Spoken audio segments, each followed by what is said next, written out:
MP2 story telling channel प्रस्तुत करत आहोत मृत्यूदंड भाग 9 फायनल चॅप्टर अंतिम भाग. नवीन असाल तर चॅनलला सबस्क्राईब करा. डिस्क्रिप्शनमध्ये कथेचे सर्व सुरुवातीचे 8 भाग आहेत. शिंदे सरांच्या पुढे पहाटे अनपेक्षित प्रसंग ओढावला होता. ज्या खुन्याला पकडण्यासाठी शिंदे सरांनी जंग पछाडले होते, तो खुनी व्यक्ती स्वतः आपल्या दारात उभा आहे. त्यांचे विचारचक्र वेगाने फिरत होते. त्याचा काय उद्देश आहे? तो कशासाठी माझ्याकडे आला आहे? मला मारण्याचा तर त्याचा विचार नाही ना. माझ्यावर हल्ला करायचा असता तर कॉल न करता त्याला हल्ला करता आला असता. मला कॉल करून सावध करण्याची गरज काय? काही असले तरी मला माझे प्रोटेक्शन करावेच लागेल. हा आरोपी खरंच बोलतोय का हे पाहण्यासाठी शिंदे सरांनी पाटील सरांना कॉल केला. हॅलो पाटील सर, परिस्थिती काय आहे तिथली?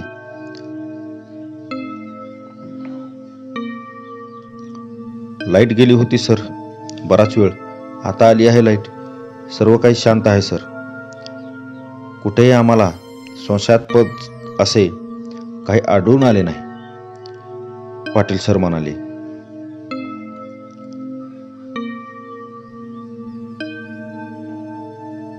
बर, एक वेळ आकाशच्या घरात प्रवेश करा.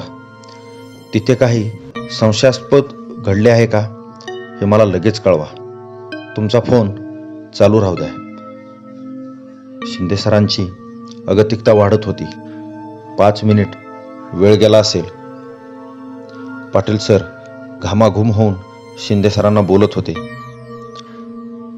हॅलो सर, सर आकाशचा दुसऱ्या मजल्यावर मृतदेह मिळाला आहे. तो रक्ताच्या थरोळ्यात पडलाय सर. पण हे कसे शक्य आहे सर? कसे काय? पाटील सरांना आश्चर्य वाटत होते. ते स्वतः वर चिडत होते. त्यांना मोठा धक्का बसला होता आणि स्वतःच्या अपयशाची लाज वाटत होती. पूर्ण घराभोवती माझा कडेकोट बंदोबस्त असताना आरोपी घरात गेला कसे काय हे न उलगडणारे कोडे पाटील सर सोडवत होते. पाटील सर शांत व्हा, गोंधळून जाऊ नका. ही वेळ केवळ गोंधळून जाण्याची नाही, तर मन शांत ठेवून समोर येणाऱ्या परिस्थितीशी आपल्याला मुकाबला करावा लागेल, शिंदे सर म्हणाले. बर सर, तुम्हाला आधीच काही खबर लागली होती का खून वगैरे घडला आहे म्हणून? पाटील सरांनी साशंकतेने विचारले.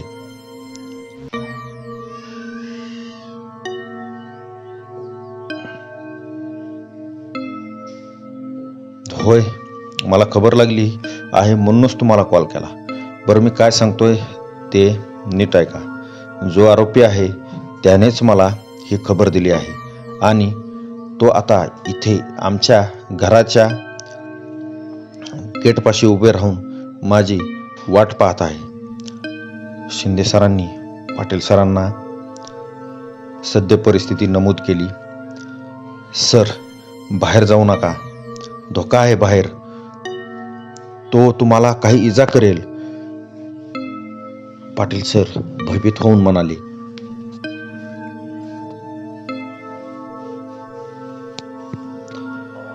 होय पाटील सर, मी ती काळजी घेत आहे. तुमची टीम माझ्या घराकडे घेऊन या. मी त्या आरोपीला बोलण्यात अडकून ठेवतो. तुम्ही अंधारात जवळच दबा धरून बसा. माझा इशारा येताच त्याला पकडायला तुम्ही धावा. शिंदे सरांनी पुढची योजना पाटील सरांना सांगितली.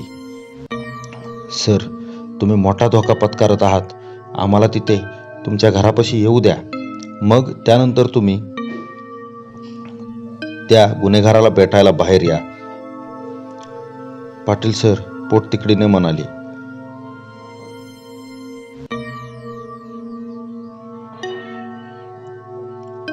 पाटील सर, मी जे सांगत आहे ते करा. तुम्हाला दिलेल्या आदेशांचं पालन झालं पाहिजे. फोन कट केला जा, खाली ठेवल्याचा आवाज आला. पाटील सरांच्या टीमने शिंदे सरांच्या घराकडे धाव घेतली.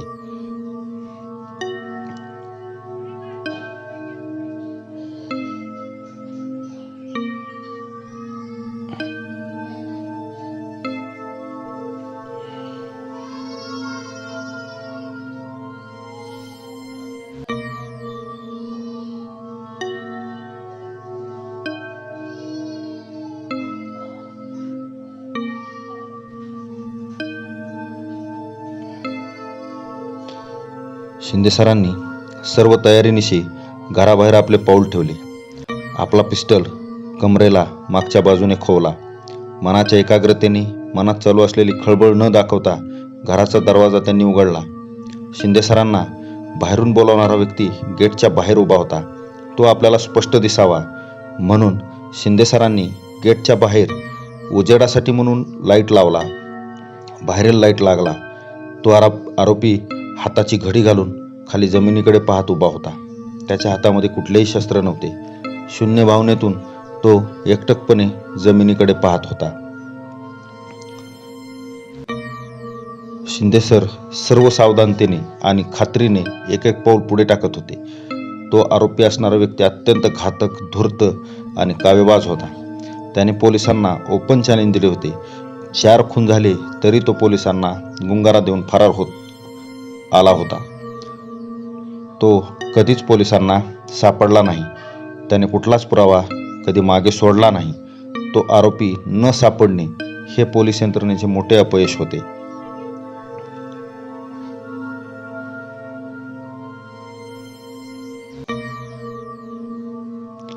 शिंदे सरांनी घराचे मुख्य गेट उघडले. आवाज झाला. पहाटेची शांतता त्या आवाजाने भंग झाली. वारा वाहत होता. त्या व्यक्तीच्या जवळ आल्यानंतर त्याचा चेहरा दिसत होता. सर्व बाजूंनी चेहऱ्यावर लाल रंगाचे पट्टे ओढलेले, दाढी वाढलेली, धारधार नाक, खोल गेलेले डोळे, दाट भुवया, रुंद कपाळ आणि चेहऱ्यावर खुनशी भाव. हे दृश्य साध्या माणसाच्या मनात धडकी भरवणारे होते. त्याने काळा कोट घातलेला, काळे टी शर्ट आणि भयानकता काय असू शकते याचे उत्तम उदाहरण म्हणजे तो शिंदे सरांच्या समोर उभा असणारा व्यक्ती. बोल, माझ्याकडे कसं काय आलास आणि काय काम होते माझ्याकडे? शिंदे सरांचा आवाज पूर्ण वातावरणात घुमला. इन्स्पेक्टर, मला तुम्ही अटक करू शकता. मी आत्मसमर्पण करायला आलो आहे. तो आरोपी खणखणीत आवाजात बोलला. त्याचा भेदक आवाज शिंदे सरांना देखील एक वेळ भीतीदायक वाटला. का मारलीस त्या तरुण पोरांना? काय केले होते तुझे नुकसान त्यांनी? शिंदे सर घृणेने त्याच्याशी बोलत होते.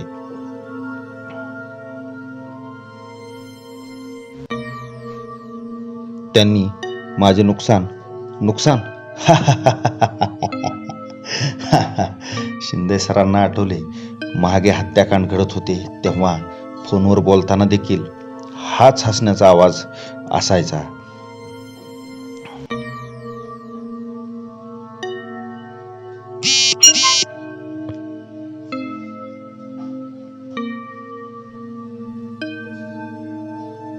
शिंदे सरांना खात्री पटली होती.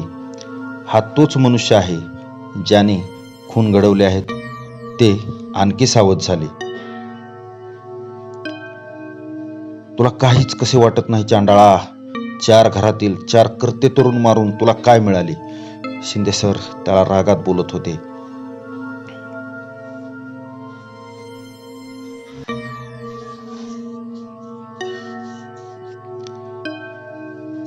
इन्स्पेक्टर, तुमचा गैरसमज होत आहे काहीतरी. मी 4 घरातील कर्ते धरते पुरुष नाहीत मारले, तर मी त्या 4 चांडाळांचा वध केला आहे. म्हणजे शिंदे सरांना त्याचे बोलणे समजले नाही. इन्स्पेक्टर, मी काय कुठला गुंडा दादा नाही. मी सामान्य जीवन जगणारा एक मध्यमवर्गीय कुटुंबातील व्यक्ती. मी एक साधारण फोटोग्राफर आणि खेळाची आवड असणारा एक खेळाडू. खेळाची, व्यायामाची प्रचंड आवड. मी नोकरीला लागू शकलो नाही.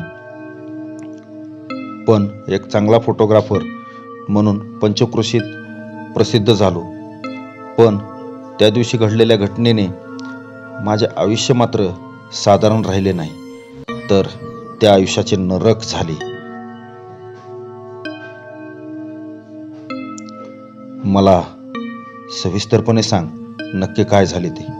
शिंदे सरांना त्याची सर्व कथा सांगायला सांगितली.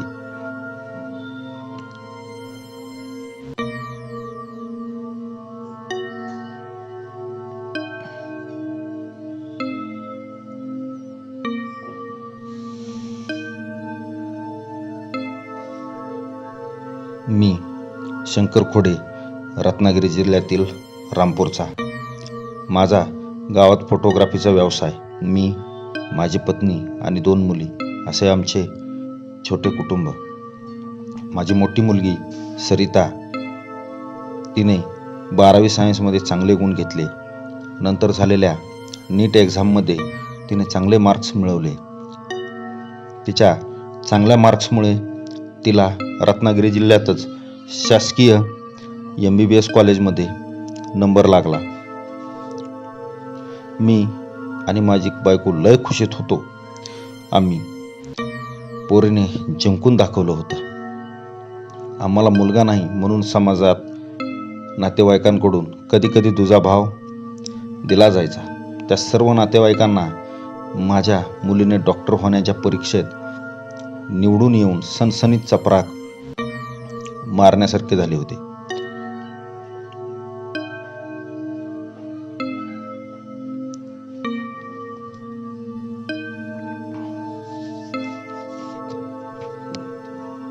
त्या दिवशी कॉलेजमध्ये डॉक्युमेंट्स चेकिंगसाठी आम्ही गेलो होतो. डॉक्युमेंट्स चेक झाल्यावर आम्हाला पुढच्या आठवड्यात बोलावले होते. रत्नागिरीवरून आम्ही गावी परत येताना आम्हाला थोडा उशीर झाला होता.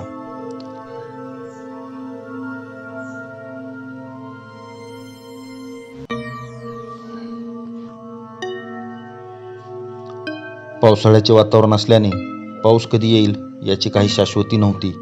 पूर्ण रस्त्यावर धुके पसरले होते. आम्ही शांतपणे चाललो होतो. दोघांनी रेनकोट घातले होते. तेवढ्यात मागच्या बाजूने आम्हाला जोरात धक्का बसला, एका 4 व्हीलर गाडीचा. आमची गाडी कोलमडून पडली. माझ्या मागे बसलेल्या सरिताला आणि मला किरकोळ मार लागला होता. मारता मारता वाचलो आम्ही. ज्या गाडीने आम्हाला टक्कर दिली ती गाडी त्या मुजोर झालेल्या चौघांची होती.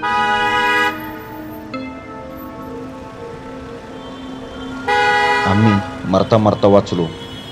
त्याचं त्यांना काही घेणं देणं नव्हतं. चौघेही नशेमध्ये होते. आज शेवटी ज्याला मारले तो गाडी चालवत होता आणि इतर जण त्याला सपोर्ट करत होते. चौघे पण नशेत असल्याने त्यांची वाईट नजर माझ्या मुलीवर पडली.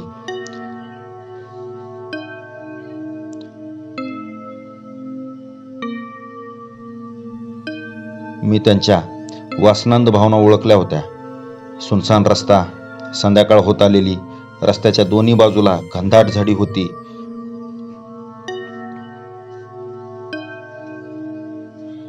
मी घाईघाईने परत गाडीवर बसलो. माझ्या मुलीला गाडीवर बसवले आणि पुन्हा वेगाने गावी निघालो. आमचा पाठलाग सुरूच होता. 4 व्हीलर वाहनाच्या पुढे आमचा निभाव लागला नाही. त्यांनी पुन्हा एक वेळ आम्हाला धडक दिली आणि यात मात्र मला भरपूर मार लागला. मी बाजूच्या झाडावर जाऊन आदळलो.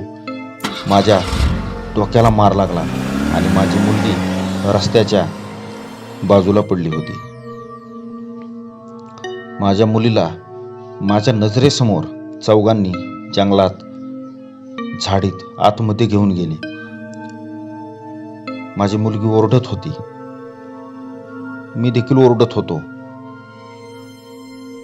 माझी शुद्ध हरपत होती. मी माझ्या मुलीला वाचवण्यासाठी आटोकाट प्रयत्न करत होतो. पण माझ्या कानी तिच्या आर्त किंकाळी ऐकू आली. मला सोडा म्हणून रडत होती, त्यांच्या पाया पडत होती, बाबा बाबा मला वाचवा, मला वाचवा. पण त्या हैवान असणाऱ्या चौघांना तिची दया आली नाही. मला डोक्याला मार लागल्याने माझी शुद्ध आता हरपली होती. मला वाटतं मी बेशुद्ध होऊन पडल्यामुळे त्या चौघांना वाटले असणार की हा आता मरण पावला आहे. डोक्याला मार लागला असल्याने आणि मी बेशुद्ध होतो म्हणून वाचलो. मला थोड्या वेळाने जाग आली.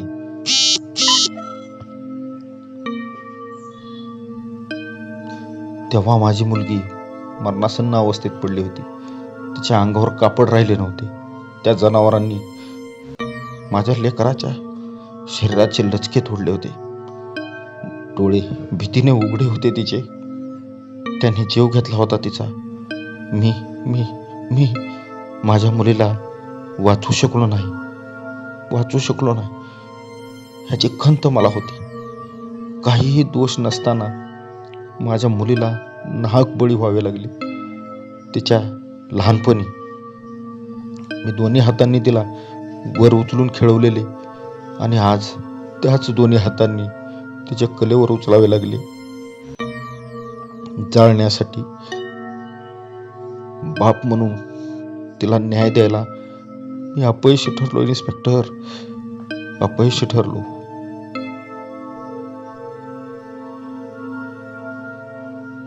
तेव्हाच मी ठरवले होते या चौघांना मी जिवंत सोडणार नाही. माझ्या मुलीला ज्या पद्धतीने ह्यांनी मारले अगदी त्याच पद्धतीने मी ह्यांना मारणार, निर्गुणपणे ह्यांची हत्या करणार, ह्यांना मृत्यूदंड देणार, तिच्या खुनाचा बदला घेणार, तोही व्याजासकट. एका अभाग्या मुलीचा बाप म्हणून मला तो हक्क होता इन्स्पेक्टर, मला तो हक्क होता. आणि मी त्या चौघांना मारले आहे.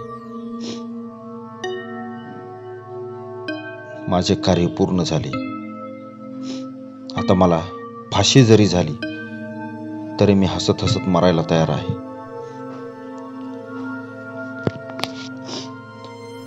अरे पण त्या आरोपींना शिक्षा करायला आपला कायदा होता. त्या चारही आरोपींना फाशीची शिक्षा नक्कीच झाली असती. तुला कायदा हातात घेण्याची गरज नव्हती.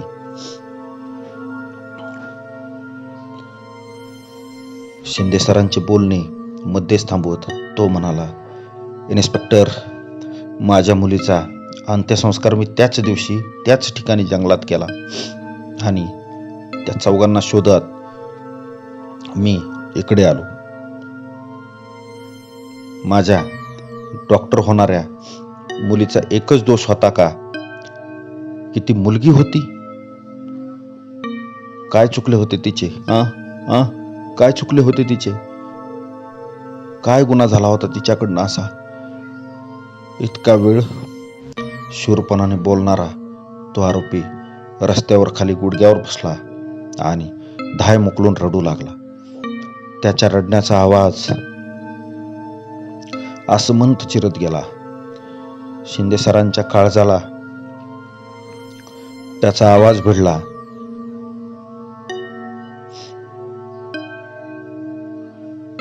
तेवढ्यात पाटील सरांची टीम तिथे पोहोचली.